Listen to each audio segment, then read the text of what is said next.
จ้าบองปอนสุดใดบองปอนได้ทะเลาะเคยกระตูดแพลกระตูดนั้นในจงเมจเนี่ยจงเมจในสลักอะสลักมาตรงนี่ก็เป็นเมียนแพลมากรอบหนึ่งจงสลักหนึ่งแต่มาดองจงเมจในสลักหนึ่งจุดตัวคือเวแพลในกุลกุลในเมจจ้ะhay ឬមួយក៏ផ្លែនៅពាក់កណ្ដាលមេឃពាក់អីចឹងណាតែនេះគឺវាផ្លែនៅចុងមេឃកទូតតែម្ដងចុងស្លឹកនឹងតែម្ដងវាចម្លែកខុសគេនេះមកគ្រាប់ហ្នឹងសម្រាប់ខ្ញុំគឺវាចម្លែកទេតែបងប្អូនដែលធ្លាប់ឃើញបែបហ្នឹងទេចាជាទូទៅគឺ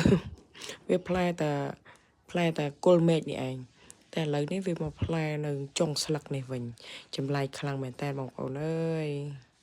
អរគុណច្រើនបងប្អូន